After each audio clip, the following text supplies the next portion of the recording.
Hello everyone. Today I'm going to be reading the next chapter of Harry Potter and the Chamber of Secrets, which will be chapter 8, The Death Day Party. October arrived, spreading a damp chill over the grounds and into the castle. Madame Pomfrey, the nurse, was kept busy by a sudden spate of colds among the staff and students. Her pepper-up potion worked instantly, though it left the drinker smoking at the ears for several hours afterward. Ginny Weasley, who had been looking pale, was bullied into taking some by Percy. The steam pouring from under her vivid hair gave the impression that her whole head was on fire.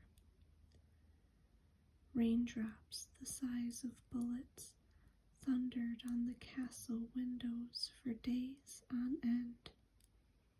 The lake rose.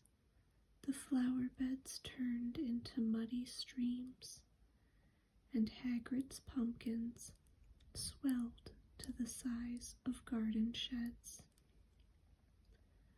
Oliver Wood's enthusiasm for regular training sessions, however, was not dampened, which was why Harry was to be found late one stormy Saturday afternoon, a few days before Halloween, returning to Gryffindor Tower, drenched to the skin and splattered with mud.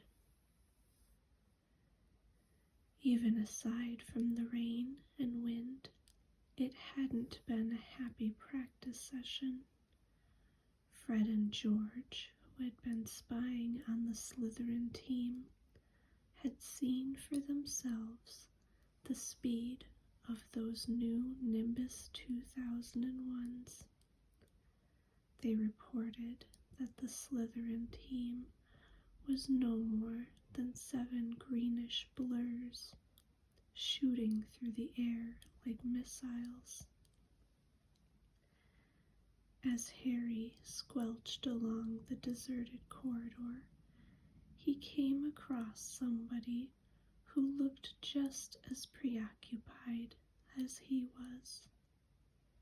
Nearly Headless Nick, the ghost of Gryffindor Tower, was staring morosely out of a window, muttering under his breath, "Don't fulfill their requirements.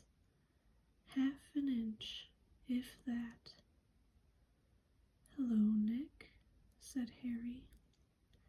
"Hello, hello," said Nearly Headless Nick, starting and looking round. He wore a dashing plumed hat on his long curly hair, and a tunic with a ruff which concealed the fact that his neck was almost completely severed. He was pale as smoke, and Harry could see right through him to the dark sky and torrential rain outside. "You look troubled, young Potter," said Nick, folding a transparent letter as he spoke and tucking it inside his doublet. "So do you," said Harry. "Ah," Nearly Headless Nick waved an elegant hand. "A matter of no importance. It's not as though I really wanted to join. Thought I'd apply, but apparently I don't fulfill requirements." In spite of his airy tone, there was a look of great bitterness on his face. "But you would think, wouldn't you, he erupted suddenly, pulling the letter back out of his pocket. That getting hit 45 times in the neck with a blunt axe would qualify you to join the Headless Hunt. Oh, yes, said Harry, who was obviously supposed to agree. I mean, nobody wishes more than I do that it had all been quick and clean, and my head had come off properly. I mean, it would have saved me a great deal of pain and ridicule. However, Nearly Headless Nick shook his letter open and read furiously. We can only accept huntsmen whose heads have parted company with their bodies.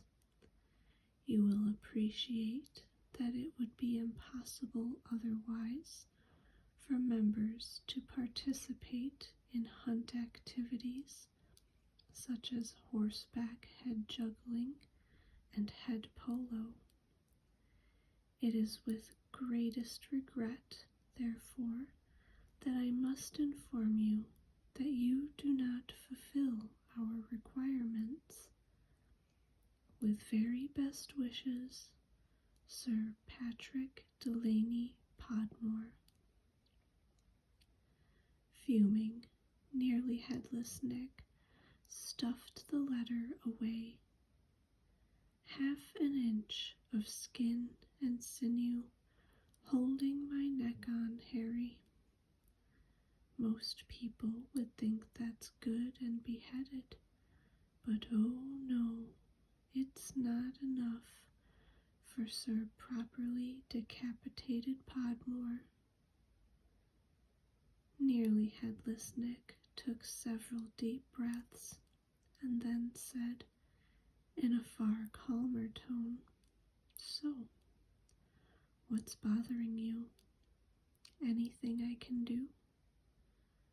No, said Harry, not unless you know where we can get 7 free Nimbus 2001s for our match against Slit. The rest of Harry's sentence was drowned out by a high-pitched mewling from somewhere near his ankles.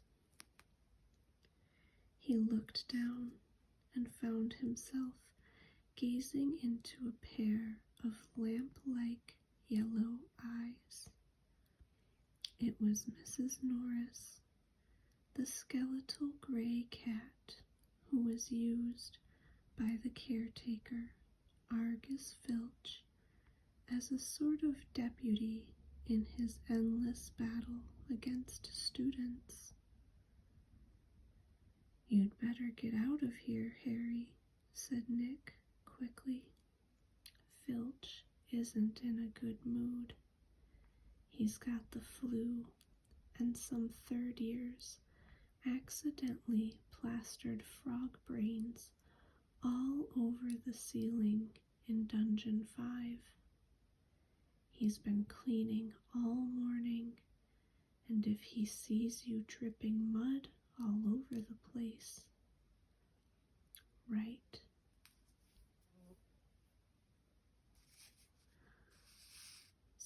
Right, said Harry, backing away from the accusing stare of Mrs. Norris, but not quickly enough. Drawn to the spot by the mysterious power that seemed to connect him with his foul cat, Argus Filch burst suddenly through a tapestry to Harry's right, wheezing and looking wildly about for the rule breaker. There was a thick tartan scarf bound around his head, and his nose was unusually purple. Filth, he shouted, his jowls a-quiver, his eyes popping alarmingly as he pointed at the muddy puddle that had dripped from Harry's Quidditch robes. Mess and muck everywhere. I've had enough of it, I tell you. Follow me, Potter. So Harry waved a gloomy goodbye to nearly headless Nick and followed Filch back downstairs, doubling the number of muddy footprints on the floor. Harry had never been inside Filch's office before. It was a place most students avoided. The room was dingy and windowless, lit by a single oil lamp dangling from the low ceiling. A faint smell of fried fish lingered about the place. Wooden filing cabinets stood around the walls.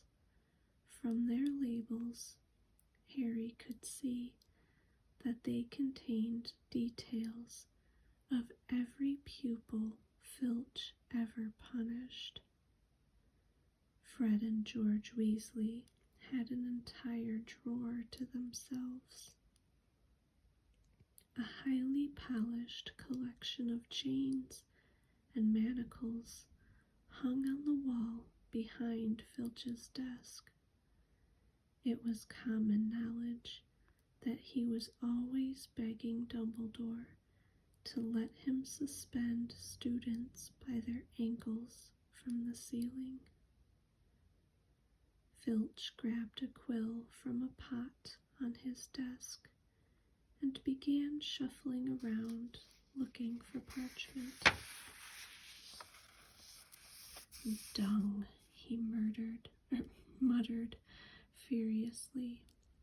Great sizzling dragon bogies, frog brains, rat intestines. I've had enough of it. Make an example. Where's the form? Yes. He retrieved a large roll of parchment from his desk drawer and stretched it out in front of him, dipping his long black quill into the ink pot. Name, Harry Potter. Crime? It was only a bit of mud, said Harry. It's only a bit of mud to you, boy, but to me it's an extra hour scrubbing, shouted Filch, a drip shivering unpleasantly at the end of his bulbous nose. Crime? Befouling the castle. Suggested sentence. Dabbing at his streaming nose, Filch squinted unpleasantly at Harry, who waited with bated breath for his sentence to fall. But as Filch lowered his quill, there was a great bang on the ceiling of his office, which made the oil lamp rattle. Peeves, Filch roared, flinging down his quill in a transport of rage. I'll have you this time. I'll have you. And without a backward glance at Harry, Filch ran flat-footed from the office, Mrs. Norris streaking alongside him.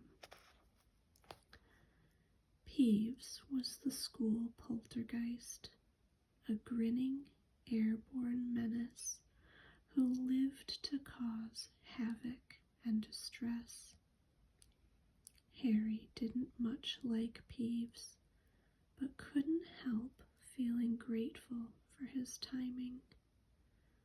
Hopefully, whatever Peeves had done, and it sounded as though he'd wrecked something very big this time, would distract Filch from Harry.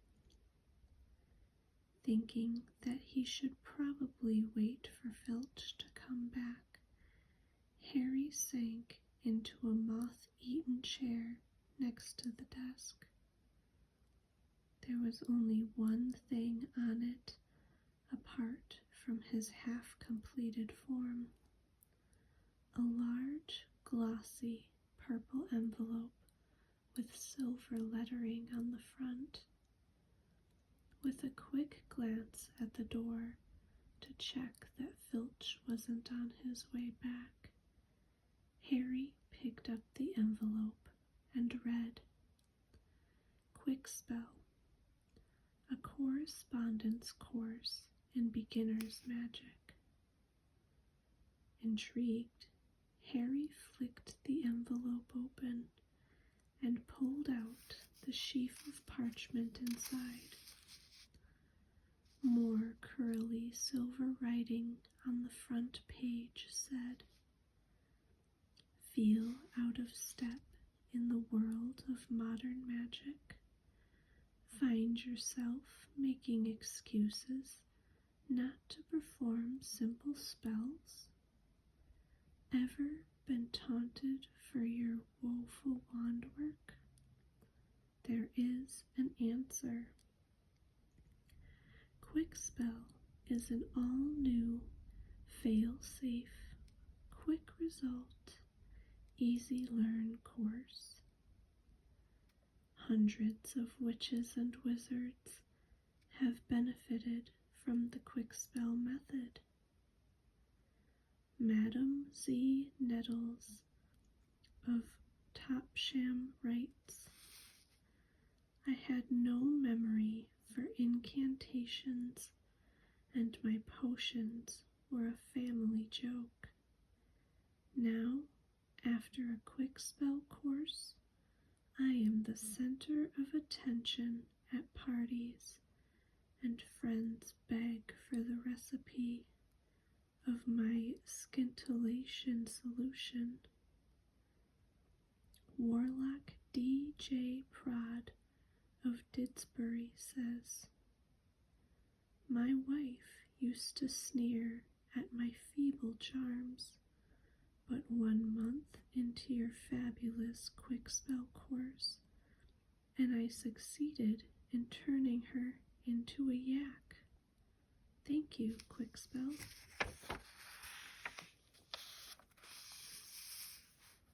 Fascinated, Harry thumbed through the rest of the envelope's contents.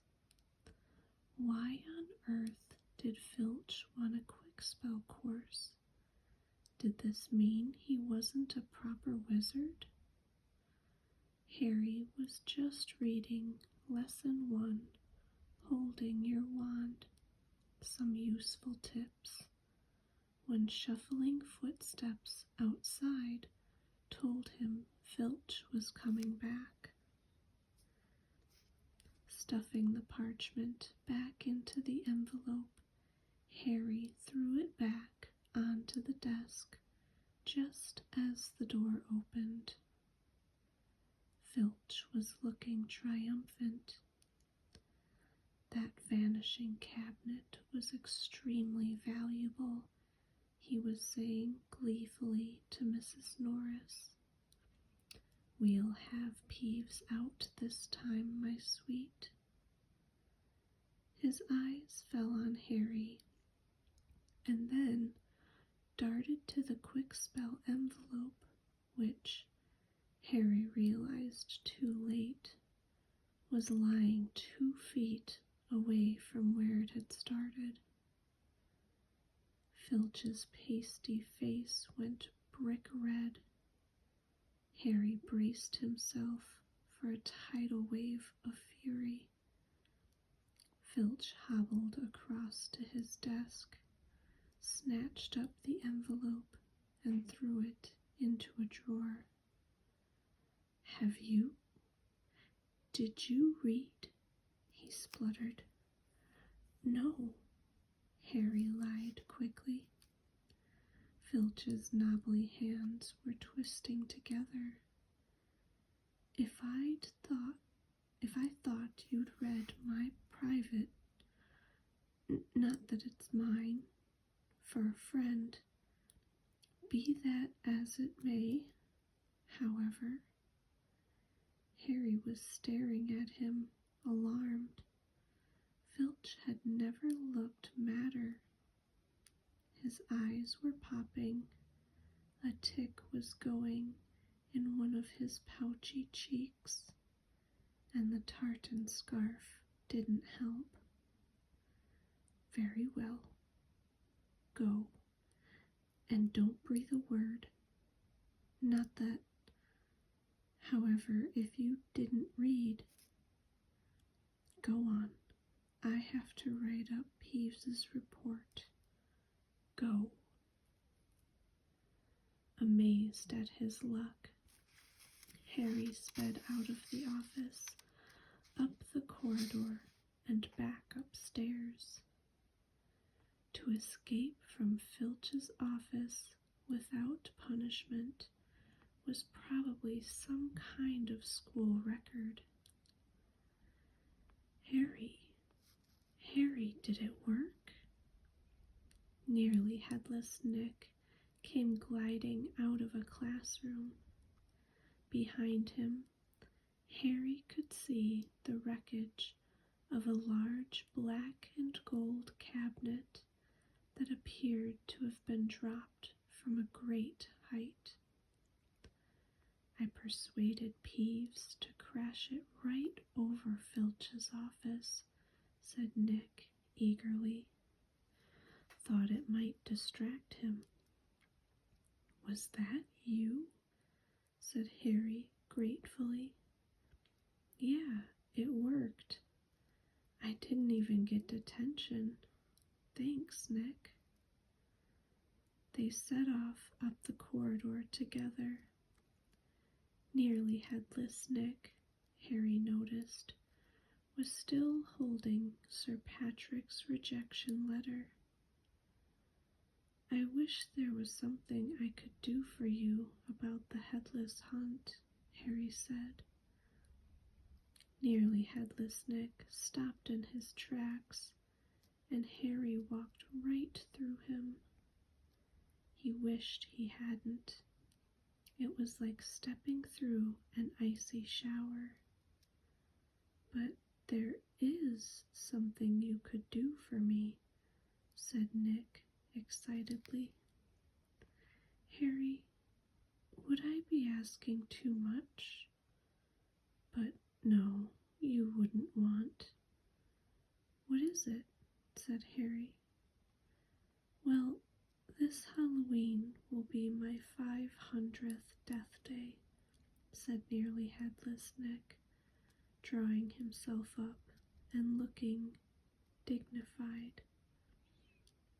Oh, said Harry, not sure whether he should look sorry or happy about this. Right. I'm holding a party down in one of the roomier dungeons. Friends will be coming from all over the country. It would be such an honor if you would attend. Mr. Weasley and Miss Granger would be most welcome too, of course, but I dare say you'd rather go to the school feast. He watched Harry on tenterhooks. No, said Harry quickly. I'll come. No, said Harry. I'll come. My dear boy, Harry Potter at my death day party. And he hesitated, looking excited. Do you think you could possibly mention to Sir Patrick how very frightening and impressive you find me? Of course, said Harry. Nearly Headless Nick beamed at him. "A Death Day party," said Hermione keenly when Harry had changed at last and joined her and Ron in the common room. "I bet there aren't many living people who can say they've been to one of those. It'll be fascinating." "Why would anyone want to celebrate the day they died?" said Ron, who was halfway through his potions homework and grumpy. "Sounds dead depressing to me." Rain was still lashing the windows, which were now inky black, but inside all looked bright and cheerful. The firelight glowed over the countless squashy armchairs where people sat reading, talking, doing homework, or, in the case of Fred and George Weasley, trying to find out what would happen if you fed a filibuster firework to a salamander. Fred had rescued the brilliant orange fire-dwelling lizard from a Care of Magical Creatures class, and it was now smoldering gently on the table, surrounded by a knot of curious people. Harry was at the point of telling Ron and Hermione about Filch and the Quickspell course when the salamander suddenly whizzed into the air, emitting loud sparks and bangs as it whirled wildly around the room. The sight of Percy bellowing himself hoarse at Fred and George, the spectacular display of tangerine stars showering from the salamander's mouth, and its escape into the fire with accompanying explosions drove both Filch and the Quickspell envelope from Harry's mind.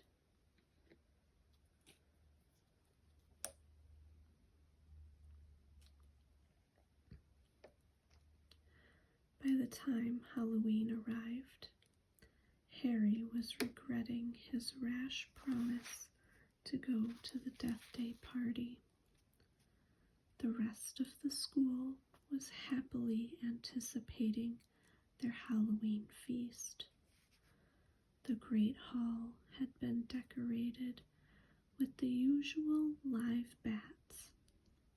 Hagrid's vast pumpkins had been carved into lanterns large enough for 3 men to sit in, and there was rumors that Dumbledore had booked a troupe of dancing skeletons for entertainment. "A promise is a promise," Hermione reminded Harry bossily. "You said you would go to the Death Day party." So at 7 o'clock, Harry, Ron, and Hermione walked straight past the doorway to the packed Great Hall, which was glittering invitingly with gold plates and candles, and directed their steps instead toward the dungeons. The passage leading to Nearly Headless Nick's party had been lined with candles, too, though the effect was far from cheerful. These were long, thin, jet-black tapers, all burning bright blue, casting a dim, ghostly light even over their own living faces. The temperature dropped with every step they took. As Harry shivered and drew his robes tightly around him, he heard what sounded like 1,000 fingernails scraping an enormous blackboard. "Is that supposed to be music?" Ron whispered. They turned a corner and saw nearly headless Nick standing at a doorway hung with black velvet drapes. "My dear friends," he said mournfully, "welcome, welcome. So pleased you could come." He swept off his plumed hat and bowed them inside. It was an incredible sight. The dungeon was full of hundreds of pearly white, translucent people, mostly drifting around a crowded dance floor, waltzing to the dreadful, quivering sound of 30 musical saws, played by an orchestra on a raised, black-draped platform. A chandelier overhead blazed midnight blue with 1,000 more black candles. Their breath rose in a mist before them. It was like stepping into a freezer. "Shall we have a look around?" Harry suggested, wanting to warm up his feet. "Careful not to walk through anyone," said Ron nervously, and they set off around the edge of the dance floor. They passed a group of gloomy nuns, a ragged man wearing chains, and the fat friar, a cheerful Hufflepuff ghost, who was talking to a knight with an arrow sticking out of his forehead. Harry wasn't surprised to see that the Bloody Baron, a gaunt, staring Slytherin ghost covered in silver bloodstains, was being given a wide berth by the other ghosts. "Oh no," said Hermione, stopping abruptly. Turn back. I don't want to talk to Moaning Myrtle." "Who?" said Harry as they backtracked quickly. "She haunts one of the toilets in the girls' bathroom on the first floor," said Hermione. "She haunts a toilet?" "Yes.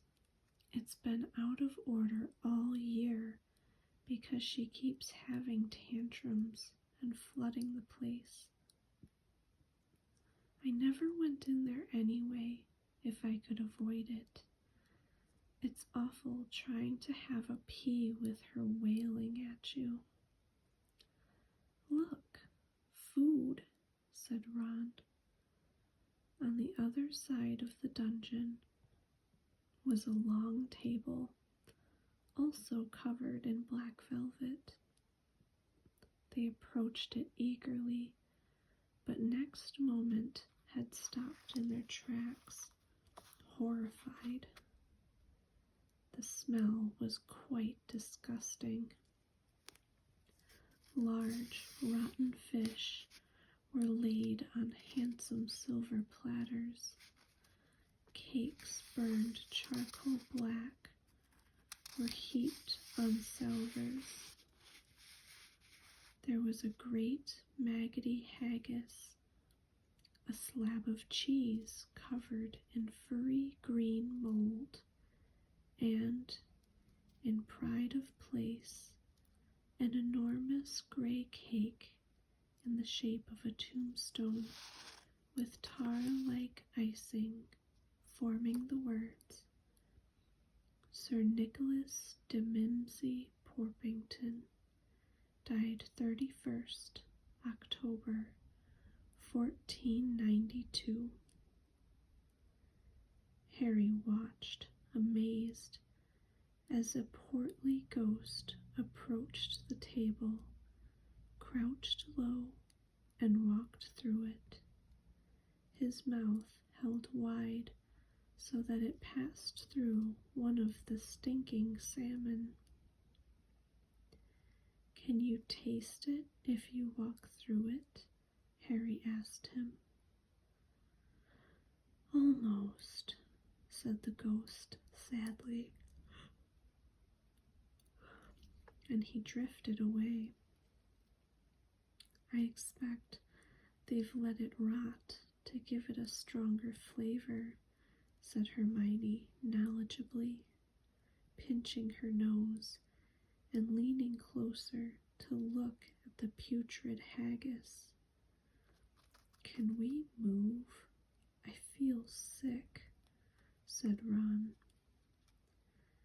They had barely turned around, however, when a little man swooped suddenly from under the table and came to a halt in midair before them.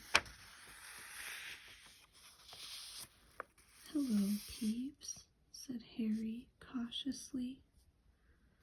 Unlike the ghosts around them, Peeves the poltergeist was the very reverse of pale and transparent.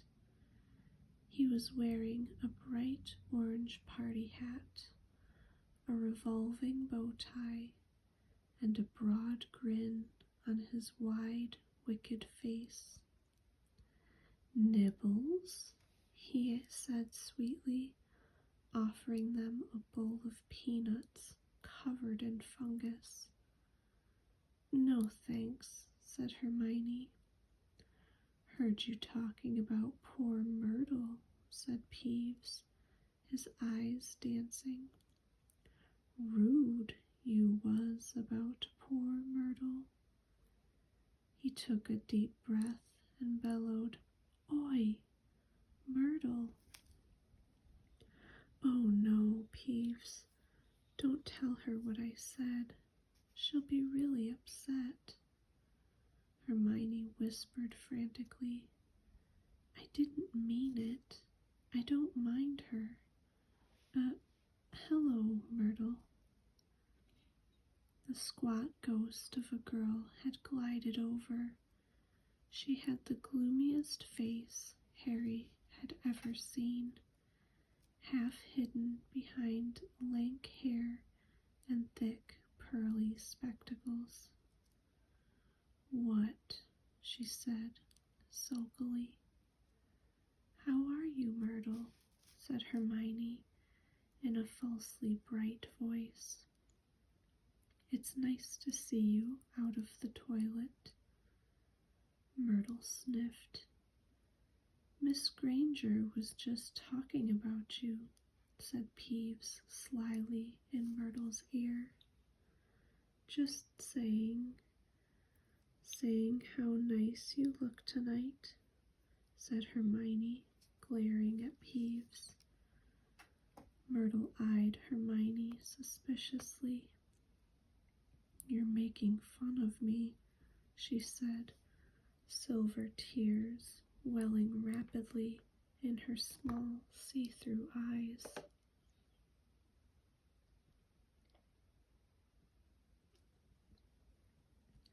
"No, honestly. Didn't I just say how nice Myrtle's looking?" said Hermione, nudging Harry and Ron painfully in the ribs. "Oh, yeah, she did." "Don't lie to me," Myrtle gasped, tears now flooding down her face, while Peeves chuckled happily over her shoulder. "Do you think I don't know what people call me behind my back? Fat Myrtle, ugly Myrtle, miserable, moaning, moping Myrtle." "You've forgotten pimply," Peeves hissed in her ear. Moaning Myrtle burst into anguished sobs and fled from the dungeon. Peeves shot after her, pelting her with moldy peanuts, yelling, "Pimply, Pimply." "Oh dear," said Hermione sadly. Nearly Headless Nick now drifted toward them through the crowd. "Enjoying yourselves?" "Oh, yes," they lied. "Not a bad turnout," said Nearly Headless Nick proudly. "The Wailing Widow came all the way up from Kent. It's nearly time for my speech. I'd better go and warn the orchestra." The orchestra, however, stopped playing at that very moment. They, and everyone else in the dungeon, fell silent, looking around in excitement as a hunting horn sounded.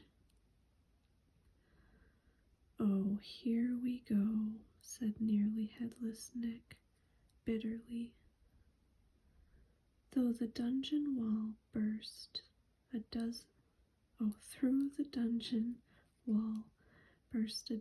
dozen ghost horses, each ridden by a headless horseman. The assembly clapped wildly. Harry started to clap too, but stopped quickly at the sight of Nick's face. The horses galloped into the middle of the dance floor and halted, rearing and plunging. At the front of the pack was a large ghost who held his bearded head under his arm, from which position he was blowing the horn. The ghost leapt down, lifted his head high in the air so he could see over the crowd.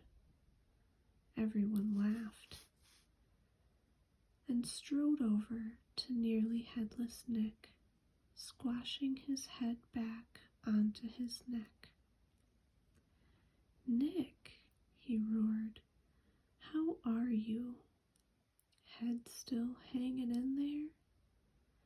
He gave a hearty guffaw and clapped Nearly Headless Nick on the shoulder.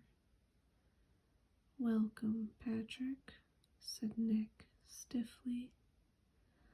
"Livens," said Sir Patrick, spotting Harry, Ron, and Hermione, and giving a huge, fake jump of astonishment so that his head fell off again. The crowd howled with laughter. "Very amusing," said Nearly Headless Nick darkly.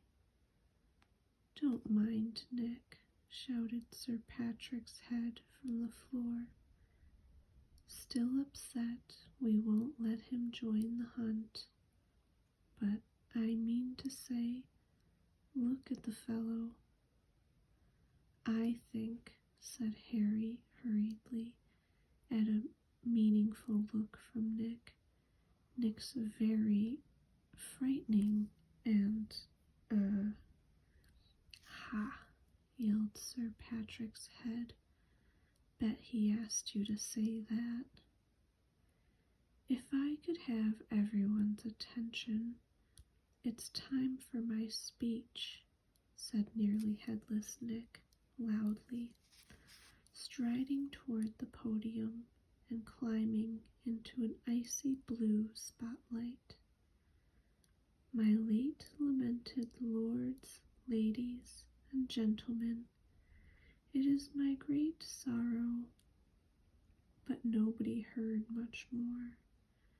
Sir Patrick and the rest of the Headless Hunt had just started a game of head hockey, and the crowd were turning to watch. Nearly Headless Nick tried vainly to recapture his audience, but gave up as Sir Patrick's head went sailing past him to loud cheers. Harry was very cold by now, not to mention hungry. "I can't stand much more of this," Ron muttered, his teeth chattering. As the orchestra ground back into action and the ghosts swept back onto the dance floor. "Let's go," Harry agreed. They backed toward the door, nodding and beaming at anyone who looked at them, and a minute later were hurrying back up the passageway full of black candles. "Pudding might not be finished yet," said Ron hopefully, leading the way toward the steps to the entrance hall. And then Harry heard it. Rip, tear, kill. It was the same voice, the same cold, murderous voice he had heard in Lockhart's office.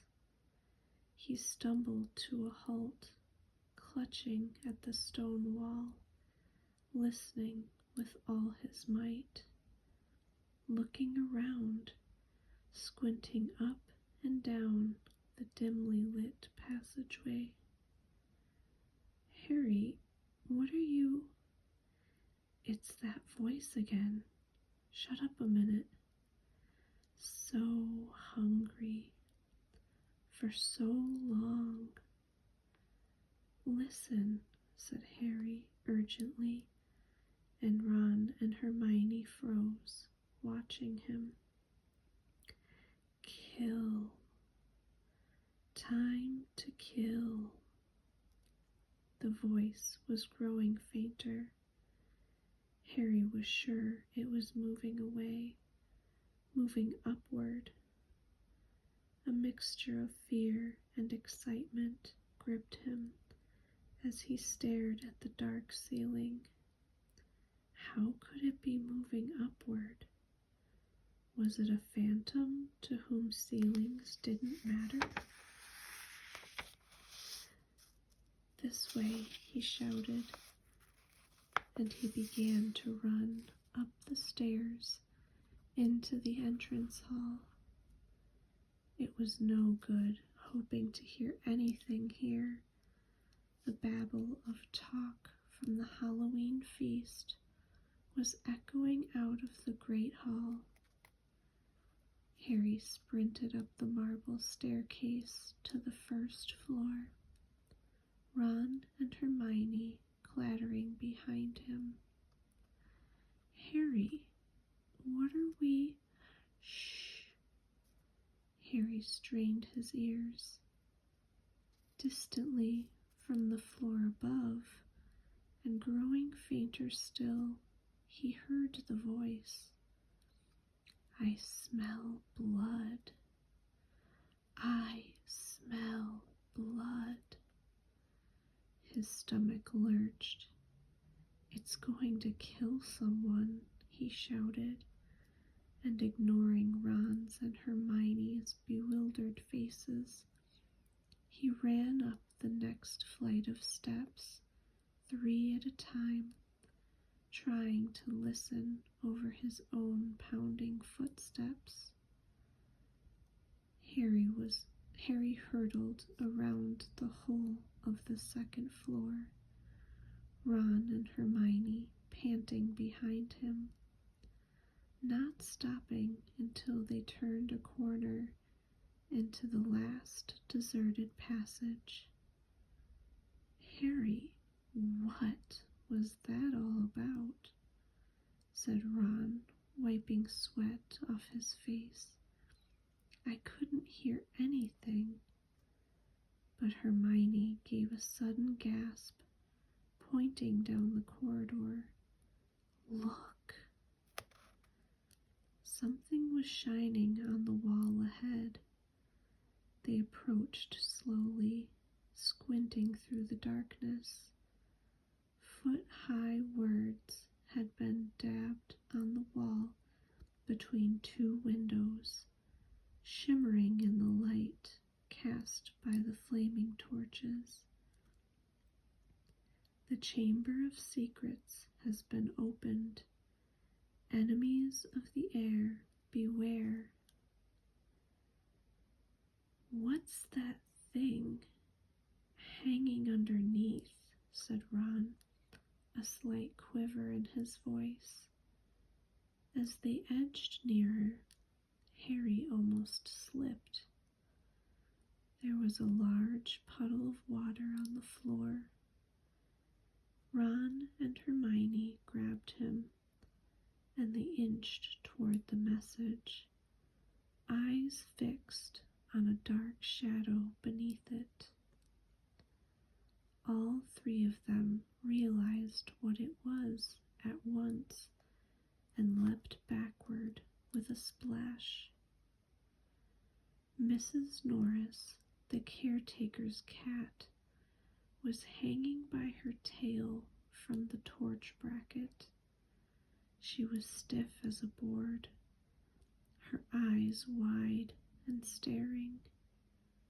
For a few seconds they didn't move. Then Ron said, "Let's get out of here." "Shouldn't we try and help?" Harry began awkwardly. "Trust me," said Ron. "We don't want to be found here." But it was too late. A rumble, as though of distant thunder, told them that the feast had just ended. From either end of the corridor where they stood, the sound of hundreds of feet climbing the stairs and the loud, happy talk of well-fed people. Next moment, students were crashing into the passage from both ends.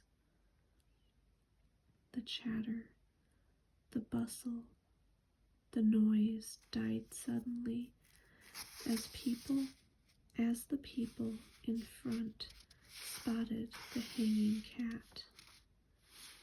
Harry, Ron, and Hermione stood alone in the middle of the corridor as silence fell among the mass of students pressing forward to see the grisly sight. Then someone shouted through the quiet, "Enemies of the air, beware. You'll be next, mudbloods." It was Draco Malfoy. He had pushed to the front of the crowd, his cold eyes alive, his usually bloodless face flushed, and he grinned at the sight of the hanging, immobile cat. Alright, you guys, that is the end of Chapter 8. Left on a little bit of a cliffhanger if you're not already familiar with the story. I hope you guys enjoyed it, and I hope to see you in the next video. Have a good